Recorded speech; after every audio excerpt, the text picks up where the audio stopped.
Perfect. So my name is Michelle Osborne. I am the Communications and Program Development Specialist, and I work with the Quebec City Reading Council. And I am joined here today with Gloria, who is from ABC Life Literacy.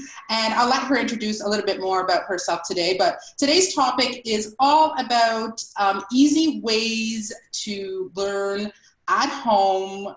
And I think it's a time where we could really use this because a lot of parents are trying to find ways for their children to learn at home. Sometimes we don't have a structured educational schedule, but these tips that Gloria is going to give us are ways to be able to have them learn at home without them actually knowing that they're learning, right? Just through everyday things that are easy. So I am just the background singer in this. Gloria is the expert, and she is going to introduce herself, and I'll let you take the wheel, Gloria. Go ahead.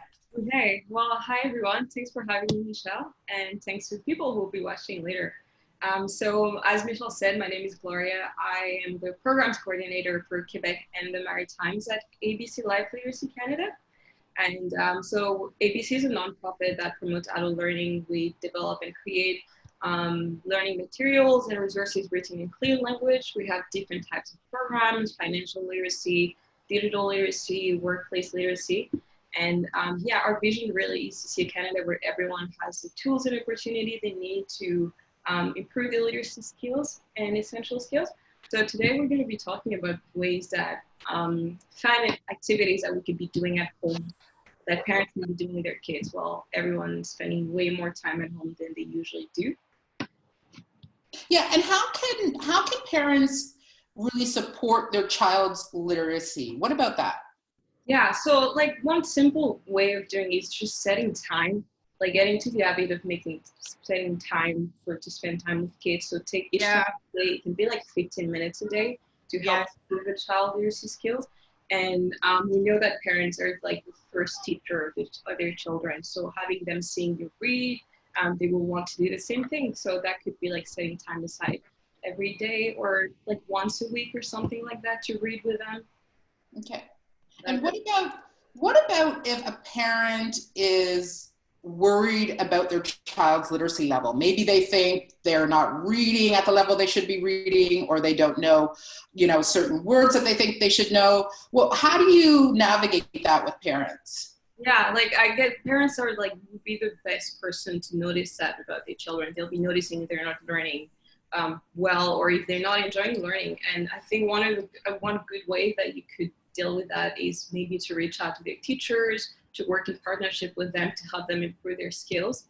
And there are so many community literacy programs across Canada that support like adult learners as well. ABC actually has a free online database on our website where you can find programs across Canada where learners can get help. It's called Look Under Learn. There are people. She's given the thing. And I can show you the website later. Okay. Mm-hmm. You want to put it in the chat for everybody? So when we go online, Gloria is going to show us a few things. And then, sorry, just one thing. Can everyone I'm just going to turn off everyone's mic just to make sure, because I hear a little bit of noise in the background. So Gloria is going to put in the chat the website link so everybody knows ABC Life Literacy Canada's website, but she's also going to go on there and show us kind of on the screen where some of the programs are located. So let's first talk about some of the literacy focused things that you can do with your kids at home. Run us through a few tips that people can use. Yeah, okay. So the first activity, it's called Watch a Book. So it's actually reading a book and then watching the movie together. And then you can discuss the version that you prefer. Then obviously there are different types of books that a child can read depending on his age. So for like babies, for instance, it would be better to like start with like board books, like pictures, showing activities that a baby does during the day, like waking up, getting dressed so they can see themselves in that. And then for preschoolers, they're like books that the Berenstain Bears or Cloudy with a Chance of Meatballs, or even the Mary Poppins series that you can read and then watch. I think they adapted in the movie, so that could be a really fun way. And then for younger elementary school children, there's like 101 Dalmatian or Matilda, which is like classics that children can read again in these times and then watch it. And for teenagers, they like the Harry Potter series. They're like very popular. Mm-hmm. Well, Harry Potter is actually very popular for adults as well, because I have some friends who are Harry Potter fanatic friends, and they are not teenagers, I will tell you that. So what else can you share with us? You can also play games. Games are a really fun way to practice literacy skills, and kids may not even notice that they're practicing like counting or even reading the instructions of the games card or keeping score of like who's winning. So like a really simple game that preschooler can do is like I Spy with My Little Eye. I don't think I've actually played that game, but apparently it's like one player chooses an object and then that everyone can see, and then he goes, oh, I spy with my little eye something that's like red or purple. So that's like a game for preschooler, and games for, I would say, like elementary school children or like older that really help with developing vocabulary and spelling is Word Dynamo. So you say a word and then you ask kids or other people around you to find a word that begins with the last letter of the word that you said. So let's try to play this one. So if I say apple and then someone else say eat, like can you find another word that would? Toy. Yes. And then yum. See, I got it down. I can do that game. That's an easy game for me to do. Maybe not Scrabble so much, but this one I can do. Okay, what else do you have for us? And also games that can like help with numeracy skills, like board games like Monopoly are really good, or like Uno, or like Phase 10. Phase 10 is kind of I don't think it's similar to Uno, but it was created by the people who came up with Uno. So it's a game where players kind of compete against each other, and they have to come up with like 10 different varied faces, a combination of cards. This one is a little bit tricky. I've played it once, but it's really good for numeracy skills. So. Oh, that's fun. And I remember you were mentioning to me earlier something about reverso. Yes, reverso story, yes. Yeah. So this one is about storytelling. So it's about telling your favorite story backwards. You start with the ending and then everyone around you has to guess. Yeah. Do you want to try? Let's try an example. I'll give you a simple one. Really? You're going to put me on the spot? Okay, let's do that. Okay. You'll explain this one. So it's the story of a girl who recently got married to a prince. And then he organizes a ball. The girl loses one of her magical shoes at the ball. And then the prince can't find her anymore. So she disappears at midnight, and then her fancy dress turns into rags, and she runs away from the castle. Cinderella. Yeah, see, this one was easy. Well, you know what? It might be easy for me, but it's good for certain age groups where they might have to think a little bit. So that's actually a really good one that I never thought about. And I think you have a couple of more to share with us. I have other activities I can do, like music activities, because singing can be a really good way to help support literacy development. Because like in songs, words are, they're stretched out, they're pronounced really slowly, so a child can really pick them up, and it's also really repeated. So singing with like kids can be a good way to help them with their vocabulary too. There is a game called Sing It To Me. So you play a song and then you pause it and you ask your family to sing the next line. That's fun. And there's also another one called Draw What You Hear. So you can play a song and you can ask kids to draw whatever comes to mind. So they can just draw whatever they want. Or also if you play a song and you ask them to, let's say you play a song from a movie that they know, like Let It Go, and then which is like a really famous song for kids, and they can like draw the character, they can draw Elsa or whatever they think of when they hear that song. Oh, that's a really creative way. But there's a really good way that I don't think people realize, and that is also when people plan trips. There are so many literacy elements in that, and if you can give us an example, that would be great. Yes, absolutely. Like planning trips, like finding like a place in the city that you want to go.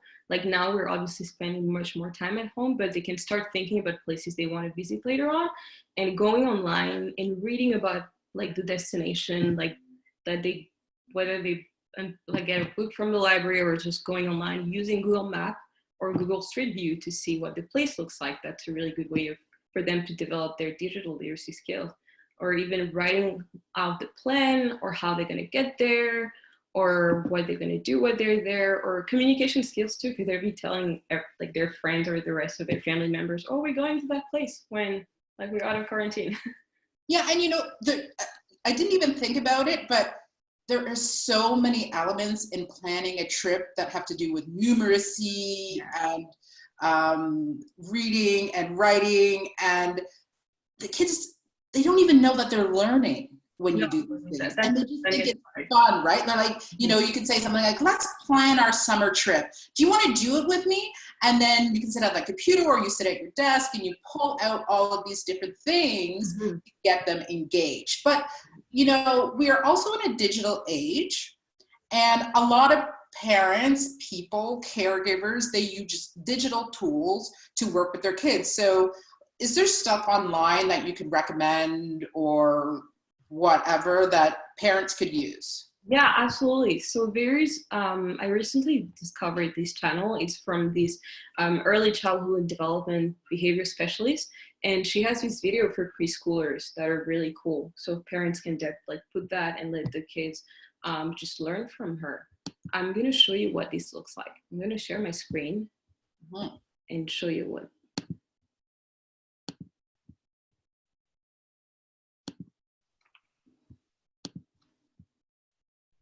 All right, so it's over here. Her name is Monica J. Sutton.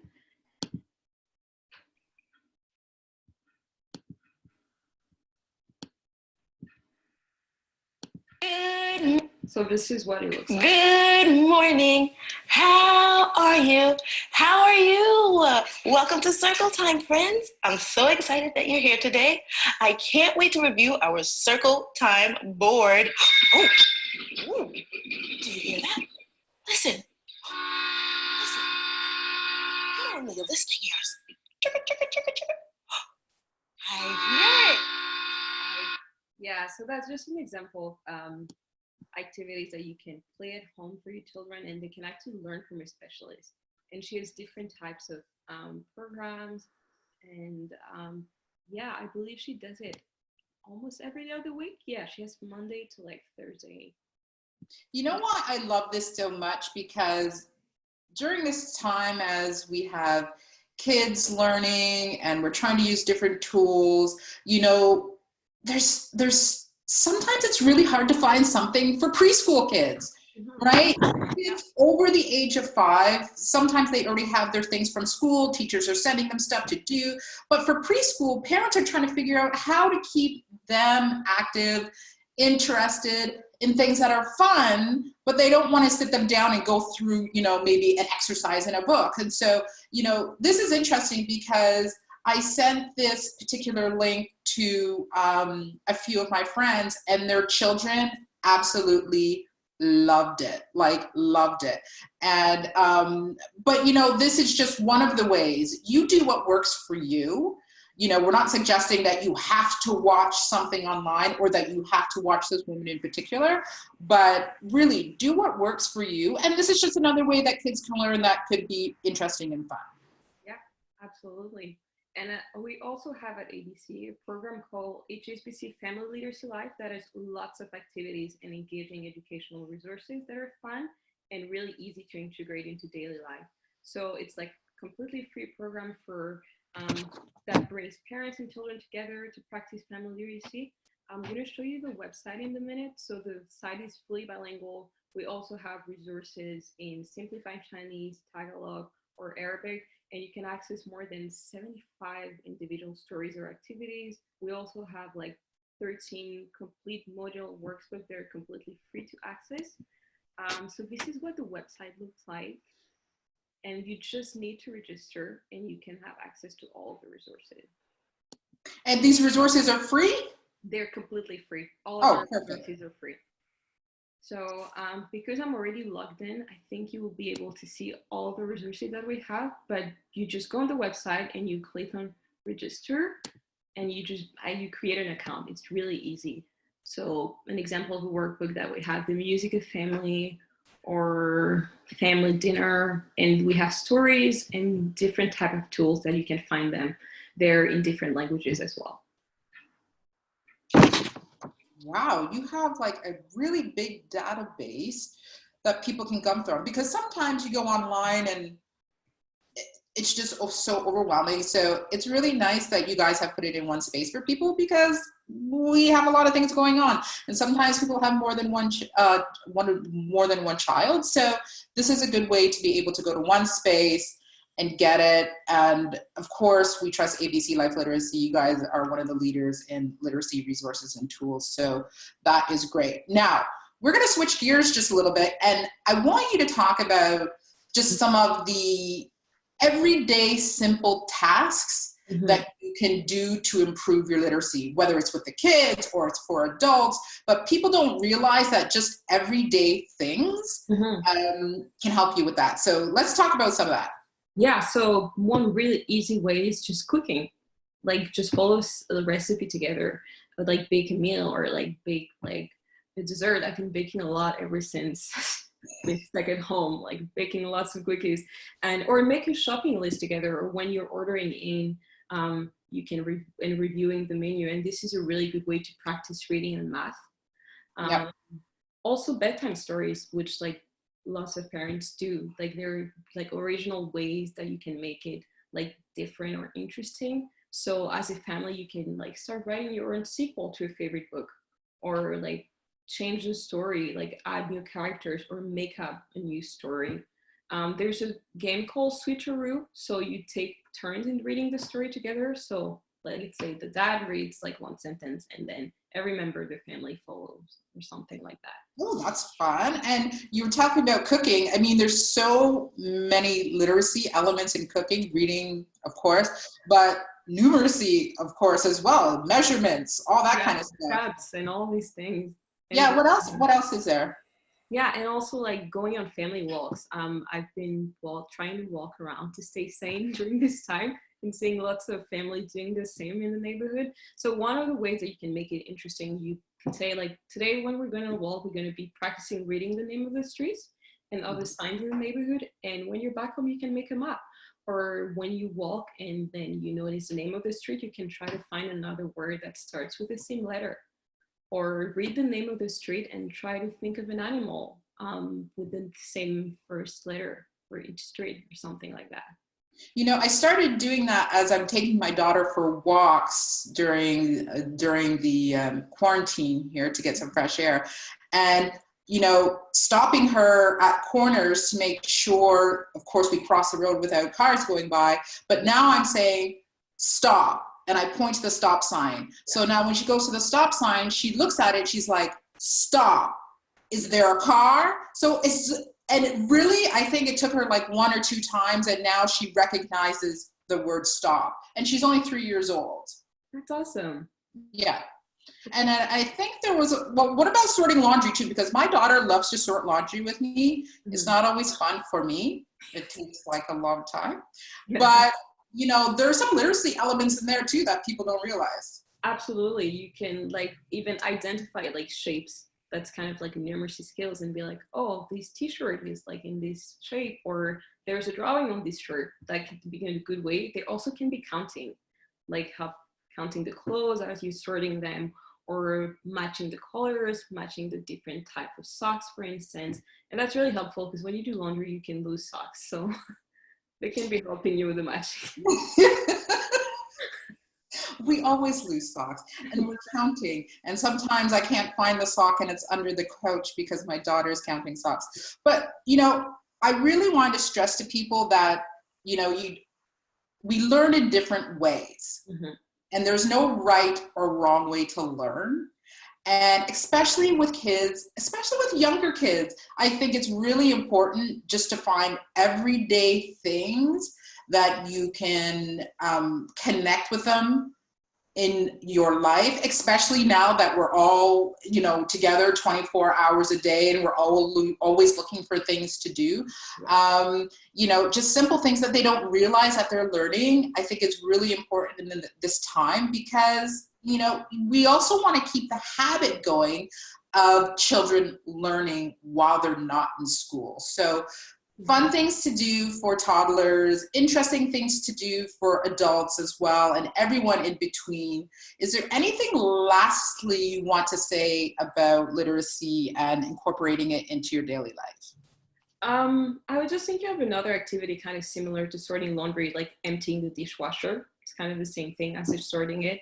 They can also like count and like learn how to spell the utensils and things like that. Really simple things. So I just wanted to add that it's simple. It's in everything that we're doing. We just don't realize it because we're so used to doing that. You're right. That's exactly it. And as we kind of get used to this new normal of working virtually and connecting with people online, I think it's really important that we stay connected with each other as well. And I'm just going to ask anybody, if you have questions, that was fast, right? But I hope you learned something. Does anybody have any questions? No.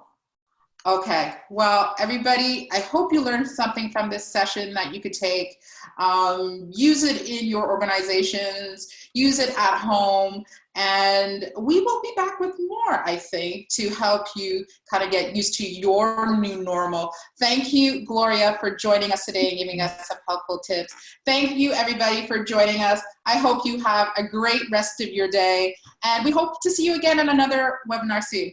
Bye, everybody. Bye. Thanks for joining us.